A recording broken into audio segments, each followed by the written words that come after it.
ভারতের রাজধানী নয়াদিল্লিতে সাবেক প্রধানমন্ত্রী শেখ হাসিনাকে গ্রেফতার করা হয়েছে।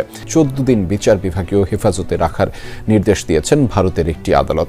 2 বছর পর সরাসরি স্ক্রিনে আসছেন স্বৈরাচার সাবেক প্রধানমন্ত্রী শেখ হাসিনা। খবর শুনে ভক্ত থেকে সমালোচক সবার মাঝেই ছিল চরম উত্তেজনা, কিন্তু লাইভে এসে যা ঘটলো তা এক কথায় বলা যায় পপকর্নের বদলে। দিল্লিতে প্রকাশ্যে রাজনৈতিক কার্যক্রম নিষিদ্ধ থাকা সত্ত্বেও আইন ভঙ্গ করেছেন শেখ হাসিনা। এর জেরে গ্রেপ্তার বাংলাদেশের পলাতক স্বৈরাচার প্রধানমন্ত্রী শেখ হাসিনা। 5 আগস্ট ঐতিহাসিক জুলাই গণঅভ্যুত্থান দিবস। 2024 সালের এই দিনে ছাত্র জনতার সর্বোচ্চ আত্মত্যাগ ও তীব্র প্রতিরোধের মুখে তৎকালীন আওয়ামী লীগ সরকারের পতন ঘটে। দেশ ছেড়ে ভারতে পালিয়ে যান সাবেক প্রধানমন্ত্রী শেখ হাসিনা।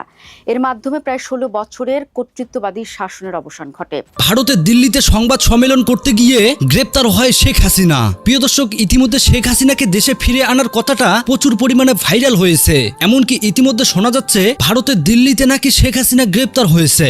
দিল্লিতে বসে যখন শেখ হাসিনা প্রেস কনফারেন্স করতে থাকে, সেখানেই তাকে পুলিশ গ্রেপ্তার করে। তবে ইতিমধ্যে তাকে নাকি বাংলাদেশে নিয়ে আসা হচ্ছে। শেখ হাসিনার ঠাঁই কোথাও হবে না, তাকে দেশে আনা মাত্রই ফাঁসি দেওয়া হবে। তো দর্শক, চলুন বাড়তি কথা না বলে আগে আমরা ভিডিও স্ক্রিনে চলে যাই। আমি বাংলাদেশে ইনশাআল্লাহ আসবই, অবশ্যই আমি আসবো, খুবই দ্রুত আমি ফিরে আসবো। আগামীকাল 5ই আগস্ট বাংলাদেশের রাজনীতিতে ঘটতে যাচ্ছে এক অবিশ্বাস্য ভূমিকম্প। দীর্ঘ 2 বছরের টানা নীরবতা ভেঙে এবার সরাসরি ক্যামেরার সামনে আসছেন গণ অভ্যুত্থানে ক্ষমতাচ্যুত দেশ ছাড়া সাবেক প্রধানমন্ত্রী শেখ হাসিনা। ভারতের মাটিতে বসে দিল্লির সুরক্ষিত বলয় থেকে তিনি দিচ্ছেন প্রকাশ্যে বক্তব্য। আর চমকের এখানেই শেষ নয়, এই ভার্চুয়াল মঞ্চে তার সাথে প্যানেলিস্ট হিসেবে হাজির থাকছেন জাতীয় দলের সাবেক অধিনায়ক ও বিতর্কিত সংসদ সদস্য সাকিব আল হাসান, সাবেক শিক্ষামন্ত্রী মহিবুল হাসান চৌধুরী নওফেল সহ আরও ডজন খানেক পরিচিত মুখ। কিন্তু এখানেই দানা বেঁধেছে শতাব্দীর সবচেয়ে বড় রাজনৈতিক রহস্য। ভারত সরকার তো প্রকাশ্যে গলা ফাটিয়ে বলে আসছিল শেখ হাসিনাকে তারা কোনোভাবেই ভারতের মাটিতে বসে রাজনীতি করার সুযোগ দেবে না। ভারতের পররাষ্ট্র মন্ত্রণালয়ের মুখপাত্র রণধীর জয়সওয়াল থেকে শুরু করে শীর্ষ কর্তারা বারবার আশ্বস্ত করেছেন শেখ হাসিনা কেবলই আশ্রিত। তাহলে হঠাৎ করে দিল্লির বুকে এমন একটি মেগা রাজনৈতিক ইভেন্টের মঞ্চ কিভাবে তৈরি হলো? একদিকে ভারত সরকার বিএনপির চেয়ারম্যান ও প্রধানমন্ত্রী তারেক রহমানকে দিল্লি সফরের আমন্ত্রণ জানাচ্ছে, অন্যদিকে হাসিনাকে প্রকাশ্যে এসে বাংলাদেশের বিরুদ্ধে বিষোদ্গার করার সুযোগ করে দিচ্ছে। সাউথ ব্লকের এই দ্বৈত নীতির আসল উদ্দেশ্য কি? আর যে নেত্রীর ফাঁসির দাবিতে উত্তাল পুরো বাংলাদেশ, যাকে দেশে ফিরিয়ে এনে বিচারের মুখোমুখি করার জোর দাবি চলছে, তাকে এভাবে প্রকাশ্যে আনার সাহস ভারত পেল কোথা থেকে? বাংলাদেশের আগামী রাজনৈতিক ভবিষ্যৎ কোন দিকে মোড় নিচ্ছে এবং ভারতের এই ভয়ঙ্কর ডাবল গেমের পেছনের আসল রহস্য কি, তার প্রতিটি সমীকরণ আজ আমরা মিলিয়ে দেব। জানতে হলে ভিডিওটির শেষ মুহূর্ত পর্যন্ত আমাদের সাথে থাকুন। দর্শক, 5ই আগস্ট 2024 বাংলাদেশের ইতিহাসে এক অবিস্মরণীয় দিন। 24-এর এই দিনে ছাত্র জনতা তুমুল গণ অভ্যুত্থানের মুখে পদত্যাগ করে সামরিক হেলিকপ্টারে চড়ে ভারতে পালিয়ে গিয়েছিলেন শেখ হাসিনা। আর ঠিক সেই দিনটির বর্ষপূর্তিতে তিনি বেছে নিয়েছেন তার প্রত্যাবর্তনের প্রথম ভার্চুয়াল মঞ্চ। ভারতীয় গণমাধ্যম ইন্ডিয়া টুডে এবং অন্যান্য সূত্র নিশ্চিত করেছে, দিল্লির মথুরা রোডের স্যার মার্ক টালি অডিটোরিয়ামে foreign correspondents club of south Asia বা এফসিসি এর আয়োজনে অনুষ্ঠিত হতে যাচ্ছে এই বিশেষ আলোচনা সভা। আর এখানে ভার্চুয়ালি যুক্ত হয়ে মূল বক্তব্য রাখবেন শেখ হাসিনা। তিনি কথা বলবেন তার রাজনৈতিক ভবিষ্যৎ, বাংলাদেশের বর্তমান পরিস্থিতি এবং তার ভাষায় বাংলাদেশে ফেরার রোড ম্যাপ নিয়ে। এবার একটু পেছনের দিকে তাকানো যাক। শেখ হাসিনা ভারতে যাওয়ার পর থেকে গত 2 বছরে তিনি পুরোপুরি লোকচক্ষুর অন্তরালে ছিলেন। 2-1টি ফাঁস হওয়া ফোন আলাপ ছাড়া তার কোনো আনুষ্ঠানিক বিবৃতি বা ভিডিও বার্তা পাওয়া যায়নি। ভারত সরকারের পক্ষ থেকেও বারবার কড়া বার্তা দেওয়া হয়েছিল যে তাকে রাজনৈতিক কর্মকাণ্ড থেকে বিরত থাকতে হবে। এমনকি ভারতের পররাষ্ট্রমন্ত্রী এস জয়শঙ্কর বলেছিলেন খুব অল্প সময়ের নোটিশে হাসিনা ভারতে এসেছেন। কিন্তু এখন যা ঘটছে তা তো ভারতের সেই সরকারি ভাষ্যের সম্পূর্ণ বিপরীত। একটি বেসরকারি ক্লাবের আয়োজন হলেও দিল্লির বুকে বসে ভারতের গোয়েন্দা সংস্থা ও সরকারের সবুজ সংকেত ছাড়া সাবেক একজন পলাতক প্রধানমন্ত্রীর পক্ষে এমন একটি হাই প্রোফাইল রাজনৈতিক অনুষ্ঠানে অংশ নেয়া যে আক্ষরিক অর্থে অসম্ভব, তা রাজনৈতিক বিশ্লেষকরা ভালো করেই জানেন। তাহলে প্রশ্ন হচ্ছে, ভারত কেন এই ঝুঁকি নিচ্ছে? বিশ্লেষকরা মনে করছেন ভারত আসলে একটি বহুমুখী ভূ রাজনৈতিক দাবার চাল চালছে। একদিকে তারা বাংলাদেশে তাদের দীর্ঘদিনের সবচেয়ে বিশ্বস্ত মিত্র শেখ হাসিনাকে জিইয়ে রাখতে চাইছে। আওয়ামী লীগ বর্তমানে বাংলাদেশে একটি নিষিদ্ধপ্রায় ও গণবিচ্ছিন্ন রাজনৈতিক দল। দলটির নেতাকর্মীরা আত্মগোপনে। এই অবস্থায় দলের ভেতরে এবং বাইরে একটি বার্তা দেওয়ার অত্যন্ত জরুরি হয়ে পড়েছিল যে শেখ হাসিনা ফুরিয়ে যাননি। ভারতের এই প্রচ্ছন্ন মদদ মূলত আওয়ামী লীগের মৃত প্রায় রাজনীতিতে অক্সিজেন দেওয়ার একটি সুকৌশল প্রচেষ্টা। কিন্তু ভারতের এই চালের সবচেয়ে বিস্ময়কর দিকটি হলো তাদের ডাবল গেম। একদিকে তারা শেখ হাসিনাকে রাজনৈতিক পুনর্বাসনের সুযোগ দিচ্ছে, ঠিক একই সময় তারা যোগাযোগ বাড়াচ্ছে বাংলাদেশের বর্তমান প্রধান রাজনৈতিক শক্তি ও ক্ষমতাসীন দল বিএনপির সাথে। সম্প্রতি ভারতের পক্ষ থেকে প্রধানমন্ত্রী তারেক রহমানকে দিল্লি সফরের আমন্ত্রণ জানানোর খবর চাউর হয়েছে। অর্থাৎ সাউথ ব্লক চাইছে না বর্তমানে বাংলাদেশে যে সরকার আছে ভারতের সাথে তাদের সম্পর্ক খারাপ হোক। তারা বিএনপির সাথে সম্পর্ক উন্নয়ন করতে চায়, আবার হাসিনাকেও তুরুপের তাস হিসেবে নিজেদের পকেটে মজুদ রাখতে চায়। কিন্তু ভারতের এই সাপ হয়ে কাঁটা এবং ওঝা হয়ে ঝাড়ার নীতি কি আদৌ সফল হবে? বাংলাদেশের বর্তমান সরকার এবং সাধারণ মানুষের কাছে ভারতের এই দ্বিমুখী নীতি যে তীব্র ক্ষোভে জন্ম দিচ্ছে তা বলার অপেক্ষা রাখে না। এবার আসি এই ভার্চুয়াল সভার প্যানেলিস্টদের দিকে। এই অনুষ্ঠানে শেখ হাসিনা ছেলে সজীব অজেদ জয়, সাবেক শিক্ষামন্ত্রী মহিবুল হাসান চৌধুরী নওফেল, সাবেক কূটনীতিক আমিনুল হক পলাশ, রাজনৈতিক বিশ্লেষক আবু ওবায়দা অরিন এবং হিউম্যান রাইটস ওয়াচের নামে বেশ কয়েকজন বিতর্কিত ব্যক্তিত্ব উপস্থিত থাকবেন। কিন্তু সবার চোখ আটকে গেছে একটি নামে, সাকিব আল হাসান। সাকিব আল হাসান, যিনি দ্বাদশ জাতীয় সংসদ নির্বাচনে মাগুরা 1 আসন থেকে আওয়ামী লীগের টিকিটে সংসদ সদস্য নির্বাচিত হয়েছিলেন। 5ই আগস্টের পট পরিবর্তনের পর সংসদ বিলুপ্ত হলে তিনি তার পদ হারান। এরপর থেকে তিনি দেশের বাইরেই অবস্থান করছেন এবং ক্রিকেট খেলাও চালিয়ে যাচ্ছেন। রাজনৈতিক পট পরিবর্তনের পর তিনি রাজনীতি নিয়ে টু শব্দটিও করেননি।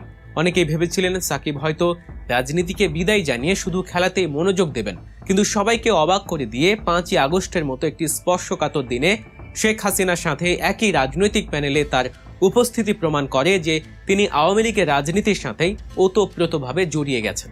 এটি সাকিবের ক্যারিয়ার এবং বাংলাদেশের মাটিতে তার জনপ্রিয়তার উপর কেমন প্রভাব ফেলবে তা নিয়ে ইতিমধ্যেই সামাজিক যোগাযোগ মাধ্যমে ঝড় উঠেছে। একজন পলাতক স্বৈরাচারের সাথে প্রকাশ্যে প্যানেল শেয়ার করার পর সাকিব আল হাসানকে আর কখনো স্বাভাবিকভাবে বাংলাদেশে ফিরতে পারবেন? এই প্রশ্ন এখন লাখো ক্রিকেট প্রেমী ও সাধারণ মানুষের। সবচেয়ে বড় বিতর্কের জায়গাটি হলো আইনি দিক।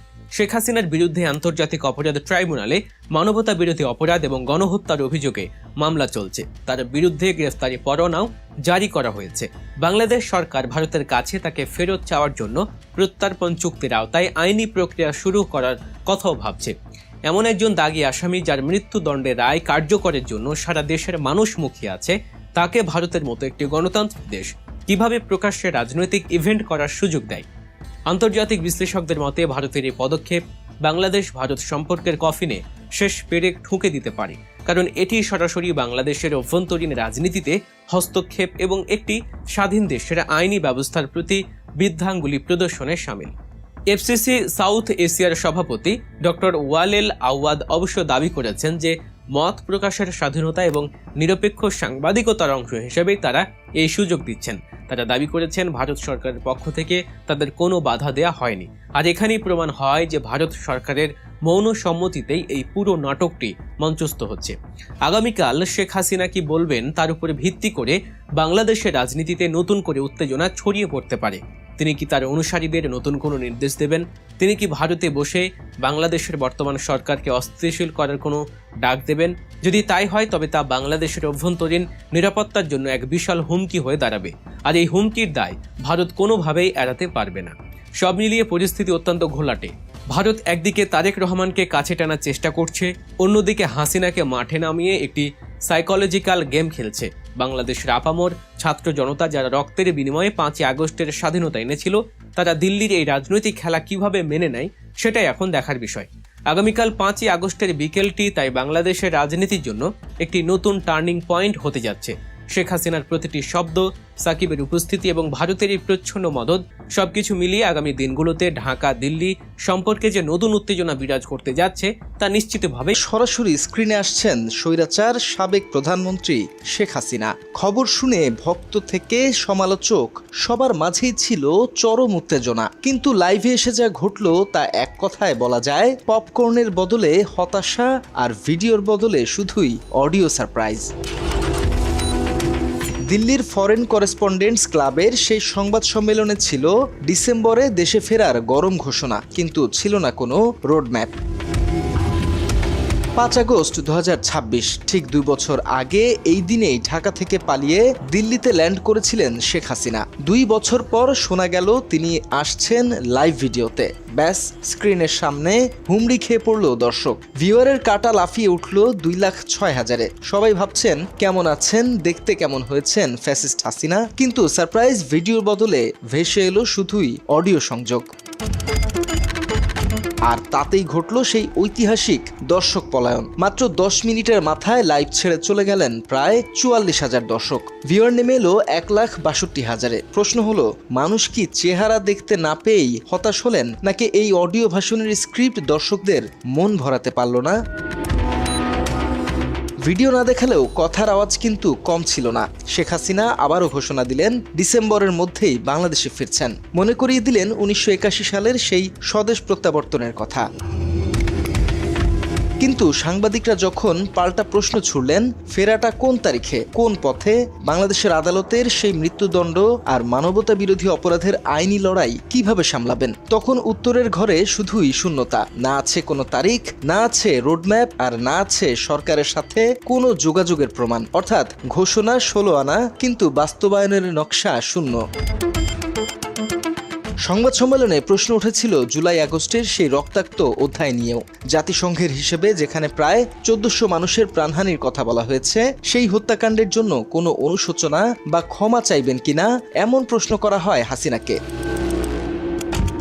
মাত্র 30% টাকায় জমির মালিক হয়ে নতুন বাংলাদেশের গড়ে তোলার স্বপ্ন দেখা বাংলা বসতি। কিন্তু তিনি বল ঠেলে দিলেন ছেলে সজীব ওয়াজেদ জয়ের কোর্টে। আর আমেরিকান ভার্চুয়াল লাইন থেকে জয় যা শোনালেন তা আরও নাটকীয়। অনুশোচনার বদলে তিনি টেনে আনলেন অন্তর্বর্তী সরকারের ইনডেমনিটি বা রক্ষা কবচের প্রসঙ্গ। তাদের যুক্তি, এক পক্ষের হত্যাকাণ্ড রক্ষা কবচ পেলে অন্য পক্ষেরটাও তো বৈধতা পাওয়ার কথা। অথচ একই নিঃশ্বাসে তারা আবার শোনালেন এখন নাকি প্রতিশোধের সময় নয়, সময় রিকনসিলিয়েশন বা সংহতির। এই পুরো নাটকে দিল্লির অবস্থান কি? তাদের সরকার পরিষ্কার জানিয়ে দিয়েছে এটি নিতান্তই বেসরকারি আয়োজন, এর সাথে ভারত সরকারের কোনো সম্পর্ক নেই এবং শেখ হাসিনার বক্তব্যের রাজনৈতিক দায় দিল্লি নেবে না। আর এই 1.5 ঘন্টার আয়োজনে অতিথিদের তালিকাও ছিল আলোচিত। দিল্লির প্রাক্তন হাই কমিশনার বিনা সিক্রির পাশাপাশি শ্রীলঙ্কার কলম্বো থেকে রেকর্ডেড অডিও বার্তায় হাজির ছিলেন ক্রিকেটার ও স্বৈরাচারী দলের সাবেক এমপি সাকিব আল হাসান ও ওই সরকারের সাবেক মন্ত্রী মহিফুল হাসান চৌধুরী নওফেল। সব মিলিয়ে 5 আগস্টের এই অডিও সম্মেলন একটি বিষয় পরিষ্কার করেছে, শেখ হাসিনা প্রতিনিয়ত হাসির খোরাক যোগাচ্ছেন বানানো তথ্য দিয়ে। সেই সাথে প্রত্যাবর্তনের বিশ্বাসযোগ্য রাস্তাও দেখাতে পারেননি। আওয়ামী লীগপন্থী প্রচার মাধ্যম প্রতিশ্রুতি দিয়েছিল হাসিনা ভিডিওতে আসবেন, দর্শক পেল অডিও। নেতা প্রতিশ্রুতি দিলেন দেশে ফেরার, কিন্তু পাওয়া গেল না কোনো আইনি বা বাস্তব প্রস্তুতি। এখন দেখার বিষয়, ডিসেম্বরের আগে এই রাজনৈতিক হুঙ্কার সত্যিই কোনো বাস্তব রূপ পায়, নাকি ফেসবুক লাইভের মতোই তা কেবল অডিও বার্তাতেই সীমাবদ্ধ থাকে। প্রিয় দর্শক, এতক্ষণ থেকে পুরো ভিডিওটি প্রথম থেকে শেষ পর্যন্ত দেখার জন্য আপনাদেরকে অসংখ্য ধন্যবাদ। পুরো ভিডিওতে দেখতেই পেলেন ইতিমধ্যে শেখ হাসিনা ভারতে প্রেস কনফারেন্স করেছে, আর ইতিমধ্যে শোনা যাচ্ছে দেশেও ফিরবে শেখ হাসিনা। খুব তাড়াতাড়ি তারেক রহমানের নাকি পতন ঘটতে চলেছে, যেটা শেখ হাসিনার অনেকেই বলতেছে, যেটা শেখ হাসিনার শুভাকাঙ্ক্ষীরা বলতেছে যে আপামনি কামিং, শেখ হাসিনার ঠাঁই কোথাও হবে না। যেই শেখ হাসিনা ছাত্রদের নির্মম প্রাণগুলো কেড়ে নিয়েছে, তাকে দেশে আনা মাত্রই সরাসরি রায় দেওয়া হবে। তো যাই হোক দর্শক, ভিডিওটি প্রচুর পরিমাণে শেয়ার করবেন যাতে সবাই বিষয়টা জানতে পারে। দেখা হবে পরবর্তী ভিডিওতে। আল্লাহ হাফেজ।